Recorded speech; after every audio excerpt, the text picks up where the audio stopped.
સોનગઢ તાલુકાના મહારાષ્ટ્ર બોર્ડર પર આવેલ સાદડુ ગામે રોડ રસ્તા વીજળી પાણી કે આરોગ્યની કોઈ સુવિધા જ નથી. હદ તો ત્યારે થઈ કે શાળામાં બાળકોને પીવાનું પાણી પણ નથી. ત્યારે સવાલ એ ઉભો થાય છે કે શું ગુજરાત સરકાર રાજ્યના છેવાડે આવેલા ગામને ભૂલી ગઈ છે? ગુજરાત સરકાર વિકાસના મોટા મોટા દાવાઓ કરી રહી છે અને ક્યાંક ને ક્યાંક ગુજરાતના વિકાસ દેખાઈ પણ રહ્યો છે. પરંતુ તાપી જિલ્લાના છેવાડે આવેલા સાદડુન ગામની મુલાકાત લેતા જણાયું કે અહીં પરિસ્થિતિ તદ્દન વિપરીત છે. અહીં 15-20 વર્ષથી કોઈ રોડ રસ્તા નથી બન્યા, સ્ટ્રીટ લાઇટ નથી, આરોગ્યની કોઈ સુવિધા નથી અને શિક્ષિત વિદ્યાર્થીઓ પોલીસ ટ્રેનિંગ માટે તૈયારી કરી શકે તે માટે ગ્રાઉન્ડ નથી કે નથી વાંચવા માટે લાઇબ્રેરી. હદ તો ત્યારે થઈ કે જ્યારે અહીં શાળાના બાળકો માટે પીવાનું પાણી પણ નથી અને મધ્યાહન ભોજન માટે રસોઈ બનાવવા 2 કિલોમીટર દૂર ડુંગર પરથી પાણી લાવવું પડે છે. આ ગામની આવી દૈનિક સ્થિતિ જોઈને મનમાં એ જ સવાલ ઊભો થાય છે કે શું સોનગઢ તાલુકાના વિકાસ અધિકારી એ વાત ભૂલી તો નથી ગયા ને કે આ ગામ પણ આપણા તાલુકામાં જ આવે છે? અને ગુજરાત સરકારે ફરી એકવાર નકશો ચેક કરવો જોઈએ કે આ ગામ ગુજરાતના નકશામાં જ છે ને કે પછી નકશામાં છે અને સરકાર ભૂલી ગઈ છે? ન્યૂઝના અહેવાલ બાદ તંત્ર જાગે અને આ ગામના લોકોની દૈનિક સ્થિતિ દૂર થાય એવી તમે આશા રાખીએ છીએ. અરે, સૂત્રો પાસેથી મળતી માહિતી મુજબ આ ગામમાં 26મી જાન્યુઆરીનો મહોત્સવ ઉજવાયો હતો. ત્યારે ગામના વિકાસ માટે 5 લાખ રૂપિયા આપવામાં આવ્યા હતા. એ પૈસાનો ઉપયોગ ક્યાં થયો એ પણ તપાસનો વિષય છે. સાથે જ મળતી માહિતી મુજબ જે વ્યક્તિઓએ મીડિયા સામે ગામની સમસ્યાઓ વિશે ઇન્ટરવ્યૂ આપ્યું હતું એને પણ સરપંચ અશ્વિનભાઈ ગામેત દ્વારા ડરાવવા ધમકાવવામાં આવતા હોવાની માહિતી મળી રહી છે.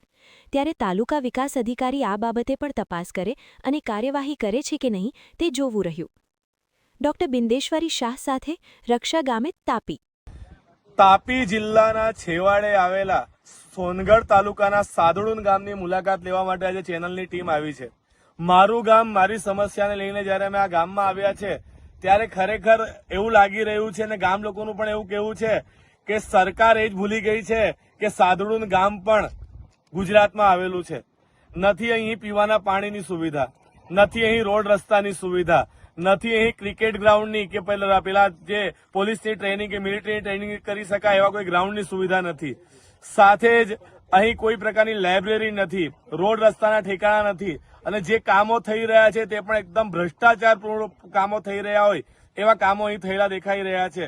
એટલે ક્યાંક ને ક્યાંક આઝાદીના 79 વર્ષ થઈ ગયા ત્યારે પણ આ ગામ જે છે એ વિકાસથી વંચિત દેખાય છે. આ ગામનો જે બાળકો જ્યાં સ્કૂલમાં ભણે છે ત્યાં પીવાના પાણી સુધીની સુવિધા નથી. તો તમે વિચાર કરો કે આ દેશનું ભવિષ્ય કેવું બનશે.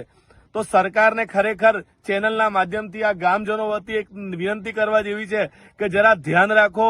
તાપી જિલ્લાના જે વિકાસ અધિકારી છે, સોનગઢ તાલુકાના વિકાસ અધિકારી જે છે એમણે જે ધ્યાન આપવું જોઈએ કે આ ગામ પણ આપણા તાપી જિલ્લાના નકશામાં છે, બોર્ડર પર આવેલું ગામ છે એટલે એનો પણ વિકાસ કરવો જોઈએ. ક્યાંક એ લોકો આ ગામને ભૂલી ગયા હોય. ફક્ત મત લેવાના ટાઈમે જ અહીંના ધારાસભ્યને, સાંસદ સભ્યને, સરપંચને, તાલુકા પંચાયત સભ્યને, જિલ્લા પંચાયત સભ્યને આ ગામ યાદ આવતું હોય એવું લાગી રહ્યું છે. ત્યારે આ અહેવાલ ચાલ્યા બાદ કોણ જાગે છે ને ક્યારે જાગે છે તે જોવું રહ્યું. હું બિંદેશ્વરી શાહ, ગુજરાતના ખબરીલાલ ન્યૂઝ, તાપી. મીના. આ ફળિયું કયું? નિશાળ ફળિયા. ગામ સાદડુન. બેન, પીવાનું પાણી તમે ક્યાંથી લાવો? અહીંયા અમે દૂરથી લાવીએ પાણી. આ ડુંગર દેખાય ને એને નજીક જ કુવા છે ને ત્યાંથી લાવું. અમે નિશાળમાં બી રાંધી ખાડતા છે, નિશાળમાં બી પીવા હારી પાણી નહીં મળે. બરાબર. તો બેન, કેટલા વર્ષથી આ સમસ્યા છે? આ સમસ્યા તો અમે તો ઘણા વધારે તો નહીં અહીંયા આવેલા છે, અમે તો હમણાં આવેલા છે પણ એ લોકોને ખબર છે. સ્થાનિકો શું કહે છે? 20 વર્ષની સમસ્યા છે.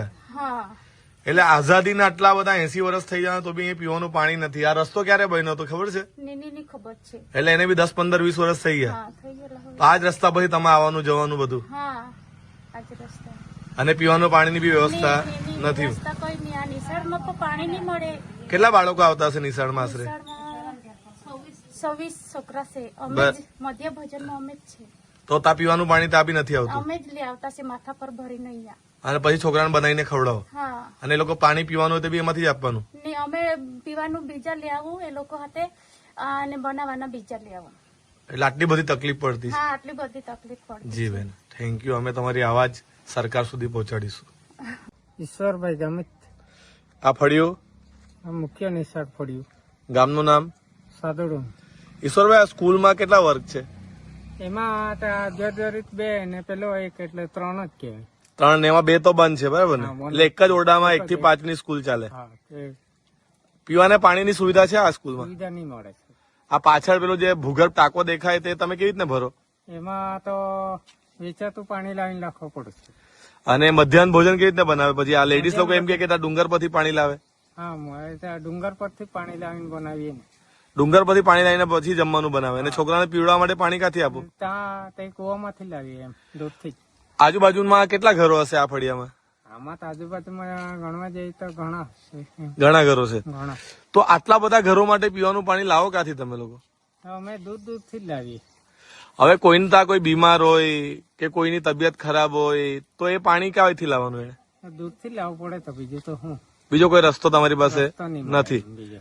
હવે આવા સમય સરકાર તો કરોડો રૂપિયા ખર્ચે છે ગ્રાન્ટ પાછળ, વિકાસ પાછળ. તો તમારા ગામનો વિકાસ નથી થયો એવું લાગે તમને? એવું જ છે, વિકાસ નથી થતો. તમે સરપંચને એને બધે રજૂઆત કરો છો, તલાટીને? રજૂઆત કરીએ, બાકી કોઈ કામ નહીં કરે એટલે કામ નહીં થાય તમારા ગામના? કામ નહીં થાય. તમને લાગે કે આ આવી શાળા જ્યાં પાણી બી નથી, ઓરડો બી એક જ છે, તો એમાં ભારતનું ભવિષ્ય કેવી રીતે ઘડાશે? તો એ તો વાત સાચી જ તમારી. અને આ રસ્તો કેટલા વર્ષ પહેલા બનેલો તમને? એ તો કહેવાય નહીં, હવે તો કેટલા તમે નાના હતા ત્યારે બનેલો? હા, ત્યારે અને મોટા થઈ ગયા તો બન્યો જ નથી. નથી બન્યો. આ રસ્તો ક્યાંથી કાને જોડે? હા, અહીંથી ડાંગ જિલ્લાને જોડે. અહીં. ડાંગ, ડાંગ. આ સાદુડ ને ડાંગ જિલ્લાથી જોડે છે. હા, તો ગામમાં બીજી કઈ સુવિધા છે?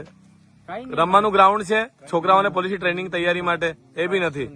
લાઇબ્રેરી? કશું નહીં મળે. લાઇબ્રેરી બી નથી. કશું નહીં. પીવાના પાણી ટાંકીઓ છે? નથી. એ બી કઈ નથી. રસ્તાના ઠેકાણા નથી. નથી. તમારો બોર્ડર વિલેજ કહેવાય કે અહીંથી તમારું ડાંગ લાગે? વિલેજ. આ બાજુ ડાંગ ને આ બાજુ મહારાષ્ટ્ર લાગે એમ. તો બી તમને સુવિધાઓ મળી નથી. નથી. સરકારને શું કહેવા માંગો છો? અમે તો એટલી રિક્વેસ્ટ કરીએ કે અમારી ગામમાં કઈ સુવિધા કરી આપીએ તો આપણે વિકાસ તો થાય. વિકાસ થાય એમ, એટલું જ.